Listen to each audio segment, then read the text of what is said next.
Hello everyone, my name is Saloni and I welcome to all of you in our YouTube classes Dear Mayank sir। आप सभी का बहुत बहुत स्वागत है हमारे इस चैनल पे। और आज की जो क्लास है वो बहुत ही स्पेशल जीएस की क्लासेस होने वाली है फॉर यूपी बीएड। तो आप सभी लोग रेडी हो जाइए और पेन और कॉपी ज़रूर से ज़रूर लिखिए। सेशन को ज़रूर से शेयर कर दीजिए अभी अपने सभी फ्रेंड्स को, सो दैट वो लोग भी अटेंड कर सके क्लास को। और जो आप लोग कॉपी पेन लेके बैठेंगे उस पे इंपॉर्टेंट पॉइंट्स को ज़रूर नोट डाउन कीजिएगा। ठीक है, तो आज की क्लासेस को हम लोग शुरू करते हैं। लाइक शेयर सब्सक्राइब करना मत भूलिएगा। जो लोग नए हैं वो लोग चैनल को सब्सक्राइब जरूर करेंगे। चलते हैं आज की सेशन की तरफ। और हमारी सेशन का पहला क्वेश्चन है, वैदिक सभ्यता कौन सी नदी के तट पर विकसित हुई है? सभी लोग बताइए, जो वैदिक सभ्यता है वो कौन सी नदी के तट पर विकसित हुई? सभी लोग जवाब देंगे।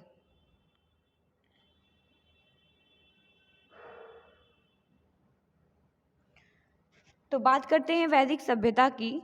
तो जिन्होंने भी जवाब दिया है ऑप्शन नंबर डी सरस्वती नदी, दे आर राइट। ठीक है, सरस्वती नदी जिन्होंने भी जवाब दिया दे आर राइट। जो वैदिक सभ्यता है वो किस नदी के तट पर विकसित हुई है? सरस्वती नदी के तट पर विकसित हुई है। ऋग्वेद में वर्णित 7 नदी सिंधु, सरस्वती, सतलज, व्यास, रवि, झेलम एवं चिनाव, इसके आधार पर आर्यों का निवास स्थान जो था वो सप्त सैंधव कहा गया। क्या कहा गया? सप्त सैंधव कहा गया। बढ़ते हैं अगले क्वेश्चन की तरफ। और हमारा अगला क्वेश्चन है, जुलाई 1944 में संयुक्त राष्ट्र ब्रिटेन वुड्स सम्मेलन में किस अंतर्राष्ट्रीय संगठन की संकल्पना की गई थी? बताइए, सभी लोग जवाब देंगे। जुलाई 1944 में संयुक्त राष्ट्र ब्रिटेन वुड्स सम्मेलन में किस अंतर्राष्ट्रीय संगठन की संकल्पना की गई थी? ऑप्शन है आपके विश्व व्यापार संगठन, संयुक्त राष्ट्र बाल कोष यानी यूनिसेफ, विश्व बैंक, अंतर्राष्ट्रीय मुद्रा कोष।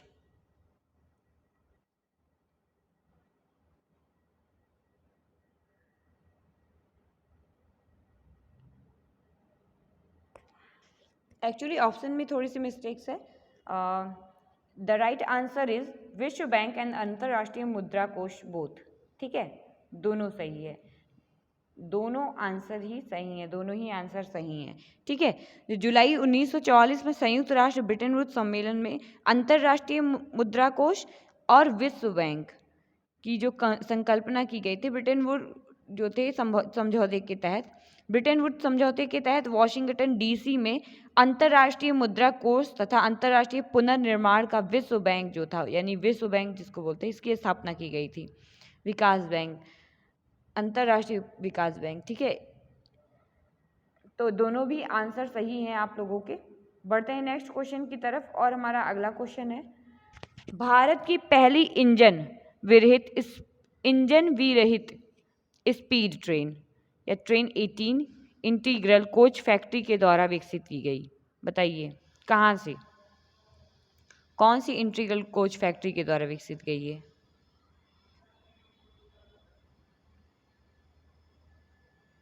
ऑप्शन है आपके चित्तरंजन, पटियाला, चेन्नई, कपूरथला।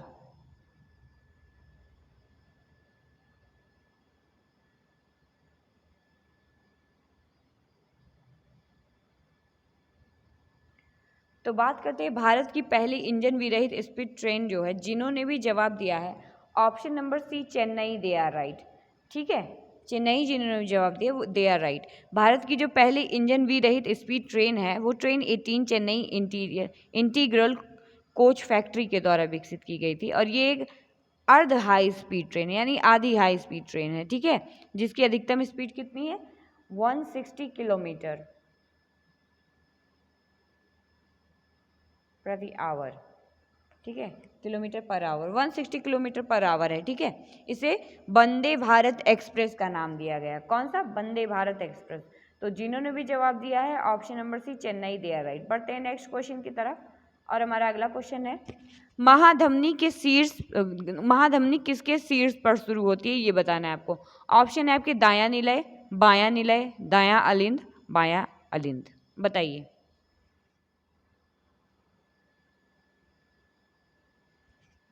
सभी लोग जवाब देंगे।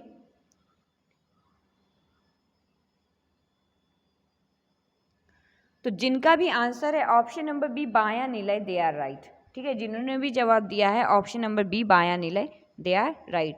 जो महाधमनी है उसके बाएं नीले के शीर्ष पर शुरू होती हैं और ये बड़ी रुधिर नलिका है जो शरीर के विभिन्न भागों को ऑक्सीकृत कर रक्त पहुंचाती है। ठीक है, बढ़ते हैं अगले क्वेश्चन की तरफ और हमारा अगला क्वेश्चन है गैल्वेनाइजेशन का मतलब इस्पात को कौन सी पतली परत के साथ आवरण करना। बताइए, ऑप्शन आपकी क्रोमियम, जस्ता, एल्यूमिनियम, निकल। जो गैल्वेनाइजेशन है इसका मतलब इस्पात को कौन सी पतली परत के साथ आवरण करना है। सभी लोग जवाब देंगे।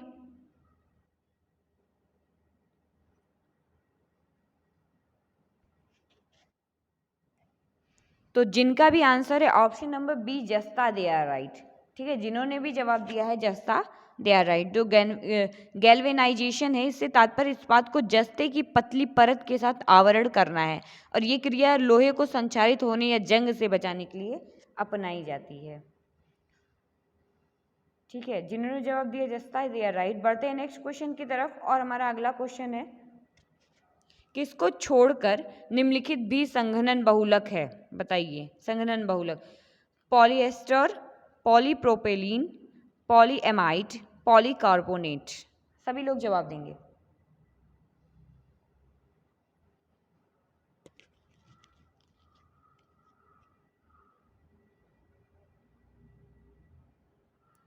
तो जिनका भी आंसर है option number D polycarbonate, they are right. ठीक है, जिन्होंने जवाब दिया पॉलीकार्बोनेट को छोड़कर सभी जो है वो संघनन बहुलक हैं। बढ़ते हैं अगले क्वेश्चन की तरफ और हमारा अगला क्वेश्चन है उत्तर प्रदेश के किस जिले को पीतल नगरी के नाम से जाना जाता है। बताइए, पीतल नगरी के नाम से कौन से जिले को जाना जाता है। ऑप्शन है आपके फतेहपुर, मुजफ्फरनगर, मिर्जापुर, मुरादाबाद। सभी लोग जवाब देंगे।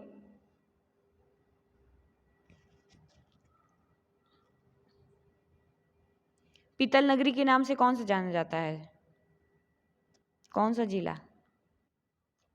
तो जिनका भी आंसर है option number D Moradabad, they are right. ठीक है, मुरादाबाद, उत्तर प्रदेश के जो मुरादाबाद जिले हैं उसको पीतल नगरी के नाम से जाना जाता है। यहाँ पर पीतल की कलई का निर्माण किया जाता है। ठीक है, और बर्तनों पर नक्काशी का कार्य भी किया जाता है। तो जिन्होंने भी जवाब दिया है पीतल नगरी मुरादाबाद, दे आर राइट।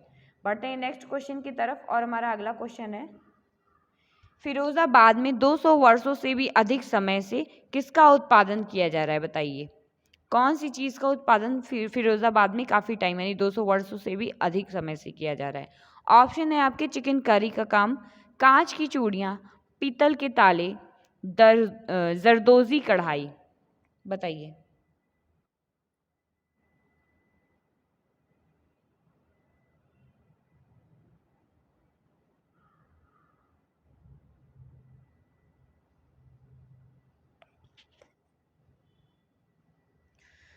तो जिन्होंने भी जवाब दिया ऑप्शन नंबर बी कांच की चूड़ियां, दे आर राइट। ठीक है, जिन्होंने जवाब दिया कांच की चूड़ियां, दे आर राइट। उत्तर प्रदेश के फिरोजाबाद में 200 वर्षों से भी अधिक समय से कांच की चूड़ियों का उत्पादन किया जा रहा है। इसके अलावा बात करें तो यहाँ पर बोतलों की शीशियाँ जो होती हैं, कांच के बर्तन, गुलदस्ते, ये सब चीज़ें बनाई जाती हैं।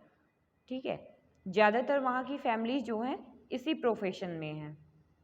बढ़ते हैं नेक्स्ट क्वेश्चन की तरफ और हमारा अगला क्वेश्चन है प्रसिद्ध चित्र भारत माता किसके द्वारा बनाया गया है। भारत माता का जो फिगर है वो किसके द्वारा बनाया गया है। ऑप्शन है आपके नंदलाल बोस, अवनींद्र नाथ ठाकुर, यामिनी राय, अमृता। बताइए।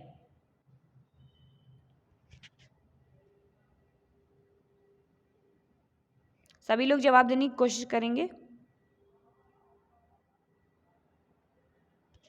तो जिन्होंने भी जवाब दिया है option number B Abanindra Nath Thakur, they are right. ठीक है, भारत माता का जो चित्र है वो अवनींद्र नाथ ठाकुर जी ने बनाया है। बढ़ते हैं नेक्स्ट क्वेश्चन की तरफ और हमारा अगला क्वेश्चन है हिंदू पौराणिक कथाओं के अनुसार महाकाव्य रामायण में भगवान श्री राम अयोध्या के शासक थे जो कहाँ की राजधानी थी। बताइए, भगवान श्री राम अयोध्या के शासक थे जो कहाँ की राजधानी थी। ऑप्शन है आपके हस्तिनापुर, कुरु, कलिंग, कौशल।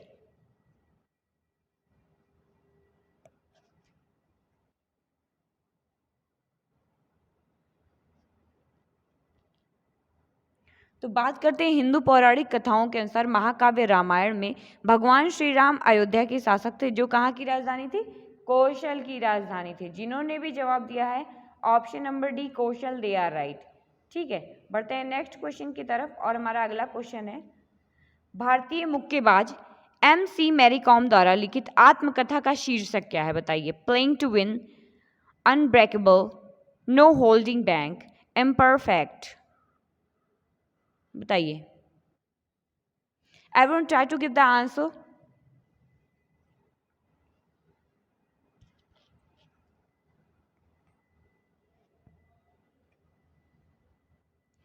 So the right answer is option number B, unbreakable. जिन्होंने भी जवाब दिया है unbreakable, they are right.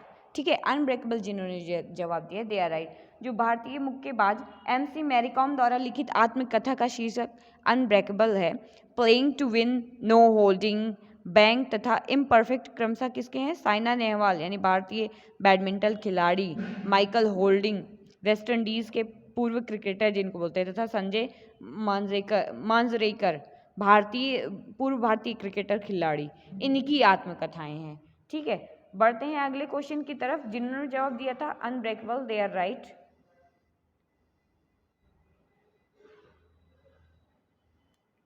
और नेक्स्ट क्वेश्चन है हमारा चित्रकूट, जिन्हें चित्रकूट भी जाना जाता है। ठीक है, जलप्रपात भारत के किस राज्य में स्थित है? बताइए। ऑप्शन है आपके झारखंड, उत्तराखंड, छत्तीसगढ़, मेघालय।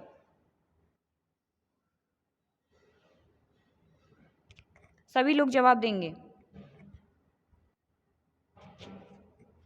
चित्रकूट या चित्रकूट जलप्रपात भारत के किस राज्य में स्थित है? तो जिनका भी आंसर है option number C Chhattisgarh, they are right. ठीक है, छत्तीसगढ़ जिन्होंने भी जवाब दिया है। भारत के जो चित्रकूट है जलप्रपात, वो छत्तीसगढ़ राज्य के बस्तर जिले में इंद्रावती नगर नदी पर स्थित है। ठीक है, कौन सी नदी? इंद्रावती।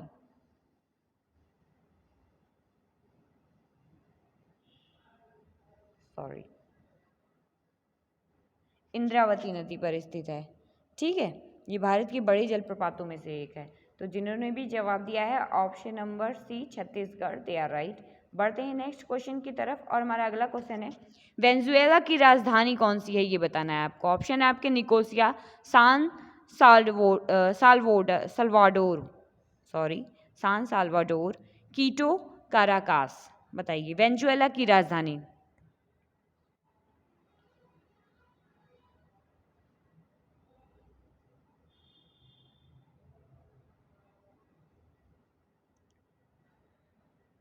वेनेजुएला की राजधानी की बात करते हैं तो वेनेजुएला की राजधानी क्या है? काराकास है। ठीक है, जिन्होंने भी जवाब दिया option number D Caracas, they are right. ये कहाँ पे है? दक्षिण अमेरिका में अवस्थित देश है। बढ़ते हैं नेक्स्ट क्वेश्चन की तरफ और हमारा अगला क्वेश्चन है भारत में निम्नलिखित में से किस रेडियोधर्मी धातु का विश्व का सबसे बड़ा भंडार मौजूद है?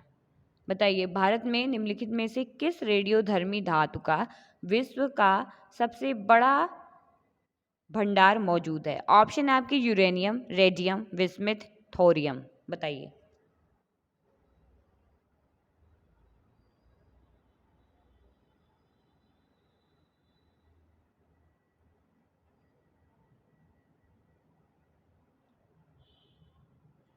तो जिन्होंने भी जवाब दिया option number D thorium, they are right.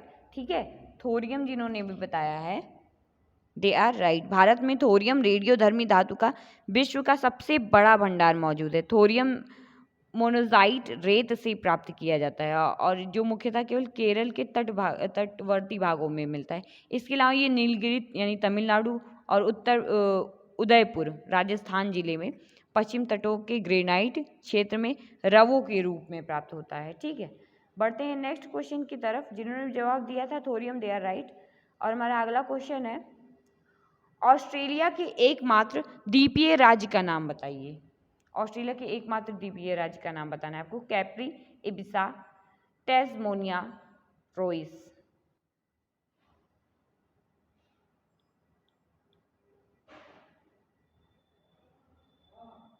बताइए।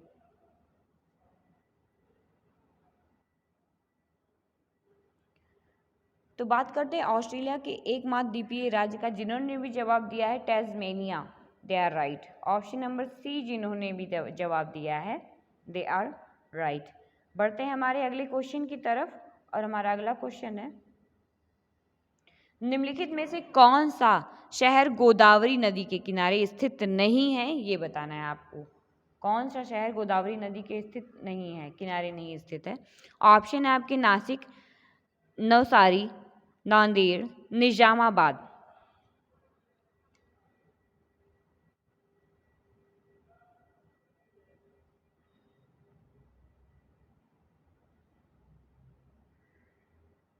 तो कौन सा शहर गोदावरी नदी के किनारे स्थित नहीं है, जिन्होंने भी जवाब दिया option number B Navsari, they are right. ठीक है, नवसारी जो है वो गोदावरी नदी के किनारे स्थित नहीं है, बाकी निजामाबाद, नासिक, नांदेड़ ये तीनों हैं। बढ़ते हैं नेक्स्ट क्वेश्चन की तरफ, और हमारा अगला क्वेश्चन है, नीलम संजीवा रेड्डी के कार्यकाल के बाद भारत के राष्ट्रपति कौन बने? बताइए, नीलम संजीवा रेड्डी के कार्यकाल के बाद भारत के राष्ट्रपति कौन बने? ऑप्शन है आपके फरूखदीन अली अहमद, वराहगिरी वेंकटगिरी, ज्ञानी जैल सिंह, मोहम्मद हिदायतुल्लाह। सभी लोग जवाब देंगे।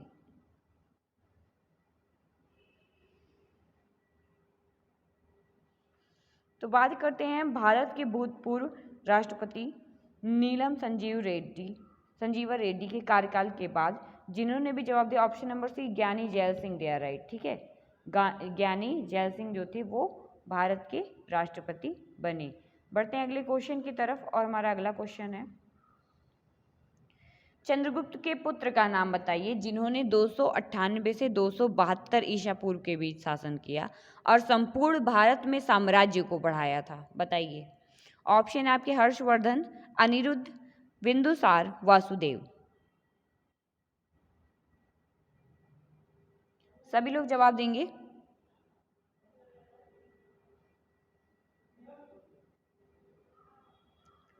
तो जिनका भी आंसर है option number C Bindusara, they are right. ठीक है, मौर्य सम्राट जो चंद्रगुप्त मौर्य थे, उनके पुत्र का नाम क्या था? बिंदुसार था, जिन्होंने 298 से 272 ईसा पूर्व के बीच शासन किया था। और यूनानी जो लेखक थे, इन्होंने इसे क्या नाम दिया? अमित्र चेट्स या फिर अमित्र घात। ठीक है, बढ़ते हैं अगले क्वेश्चन की तरफ, और हमारा अगला क्वेश्चन है, मेखला चादर यानी यह किस राज्य की महिलाओं के द्वारा पहना जाने वाला वस्त्र है, पारंपरिक वस्त्र? बताइए, मेखला चादर कौन सी राज्य की महिलाओं के द्वारा पहने जाने वाला पारंपरिक वस्त्र है? ऑप्शन है आपके गुजरात, तमिलनाडु, गोवा, असम। सभी लोग जवाब देंगे।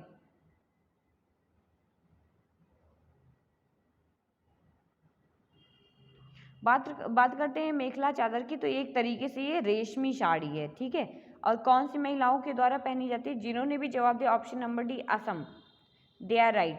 ठीक है, मेखला चादर जो है वो असम की महिलाओं द्वारा पहना जाने वाला पारंपरिक वस्त्र है। बढ़ते हैं अगले क्वेश्चन की तरफ, और हमारा अगला क्वेश्चन है, रविंद्रनाथ टैगोर ने निम्नलिखित में से किस देश का राष्ट्रगान लिखा था? सभी लोग जवाब देंगे फटाफट से। रविंद्रनाथ टैगोर ने निम्नलिखित में से किस देश का राष्ट्रगान लिखा था? ऑप्शन आपके चीन, म्यांमार, भूटान, बांग्लादेश। बताइए।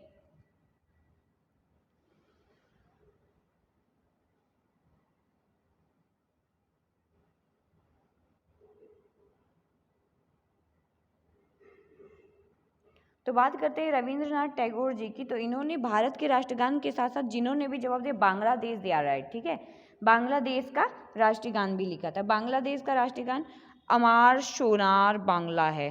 ठीक है, इन्हें क्योंकि बांग्ला लैंग्वेज आता था। ठीक है, जिसे रविंद्रनाथ टैगोर ने बांग्ला भाषा में 1906 में लिखा था, 1906 में। बढ़ते हैं नेक्स्ट क्वेश्चन की तरफ, और हमारा अगला क्वेश्चन है, मुगल सम्राट जहांगीर ने कौन सी जगह पे शालीमार बाग का निर्माण किया? बताइए, मुगल सम्राट जहांगीर ने शालीमार बाग का निर्माण कहाँ पे किया? ऑप्शन है आपके Delhi, Balochistan, Awadh, Kashmir. Try to give the answer. Everyone will answer.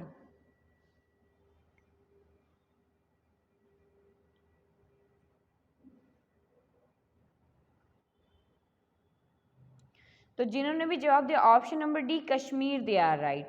ठीक है, शालीमार का बाग का निर्माण कहाँ किया था उन्होंने? कश्मीर में किया था। बढ़ते हैं अगले क्वेश्चन की तरफ और हमारा अगला क्वेश्चन है, जिस बाजार संरचना में केवल कितने विक्रेता होते हैं उसे एकाधिकार कहते हैं। विक्रेताओं की संख्या बतानी है आपको। ठीक है, ऑप्शन आपके 1, 2, 10, 5, बताइए।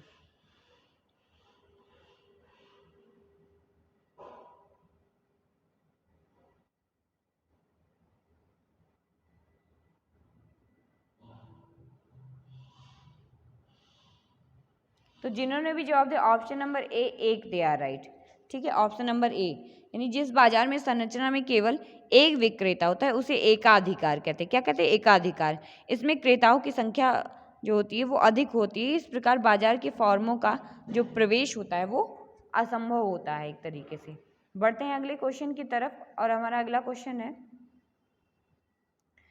भारतीय संविधान के किस मौलिक अधिकार में कहा गया है कि मानव व्यापार, जबरिया श्रम और 14 वर्ष से कम आयु के बच्चों को मजदूरी पर रखना अपराध है? बताइए। ऑप्शन है आपके समानता का अधिकार, स्वतंत्रता का अधिकार, शोषण के विरुद्ध अधिकार, धार्मिक स्वतंत्रता का अधिकार। जो चाइल्ड लेबर है उसके बारे में पूछा गया है। सभी लोग जवाब देंगे।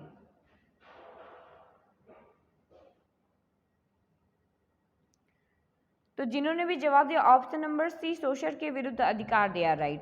ठीक है, ऑप्शन नंबर सी, भारतीय संविधान के शोषण के विरुद्ध अधिकार नामक मौलिक अधिकार में कहा गया है कि मानव जो है व्यापार और जबरिया श्रम यानी 14 वर्ष से कम आयु के जो बच्चे होते हैं उनको मजदूरी पर रखना अपराध है। ठीक है, यह उपबंध जो है वो संविधान के अनुच्छेद 23 व 24 में वर्णित है। ठीक है, 33 एंड 24।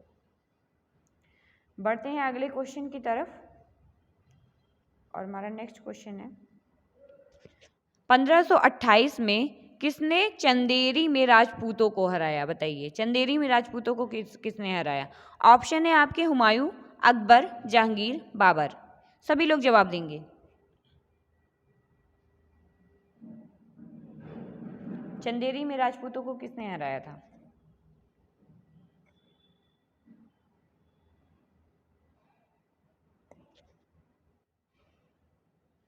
तो जिनका भी आंसर है option number D, Babur, they are right.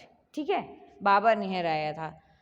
1528 ईस्वी में बाबर ने चंदेरी में राजपूतों को हराया था और इस समय चंदेरी का शासक जो था कौन था? वो मेदिनी राय था। ठीक है, बाबर ने अपने लाइफ में भारत में कुल 4 महत्वपूर्ण युद्ध लड़े हैं। ठीक है, 1526 ईस्वी की बात करते हैं। ठीक है, सॉरी,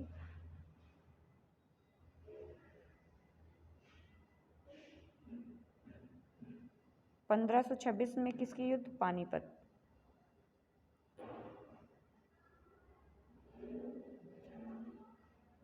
ठीक है, 1526 ईस्वी में पानीपत का प्रथम युद्ध जिसमें इब्राहिम लोदी जो था वो पराजित हुआ था। 1527 ठीक इसी के एक साल बाद, आप लोग नोट डाउन कर सकते हैं। ठीक है, 1536 में पानीपत का प्रथम युद्ध जिसमें इब्राहिम लोदी पराजित हुआ था। 1527 में खानवा का युद्ध हुआ था। ठीक है, जिसमें राणा सांगा पराजित हुए। 1528 में चंदेरी का युद्ध और 1529 में घाघरा का युद्ध जिसमें अफगान पराजित हुआ था। ठीक है, बढ़ते हैं अगले क्वेश्चन की तरफ और हमारा अगला क्वेश्चन है, वर्ष 1928 में स्थापित हिंदुस्तान सोशलिस्ट रिपब्लिकन आर्मी के नेता कौन थे? बताइए। 1928 में स्थापित हिंदुस्तान सोशलिस्ट रिपब्लिकन आर्मी के नेता कौन थे? ऑप्शन है आपके खुदीराम बोस, भगत सिंह, चंद्रशेखर आजाद, सुभाष चंद्र बोस। सभी लोग जवाब देंगे। Everyone will answer.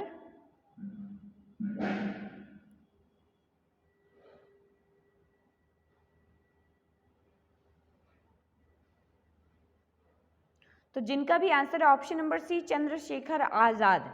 ठीक है, चंद्रशेखर आजाद जिन्होंने भी जवाब दिया है, they are right at their place. ठीक है, वर्ष 1928 में स्थापित हिंदुस्तान सोशलिस्ट रिपब्लिकन आर्मी के नेता चंद्रशेखर आजाद थे। ठीक है, उन्हीं के नेतृत्व में दिल्ली में फिरोज शाह कोटला में इस संगठन की स्थापना की गई थी। तो आज की सेशन के लिए इतना ही। उम्मीद है आपको ये सेशन बहुत पसंद आया होगा। Thank you so much for attending the class. Take care.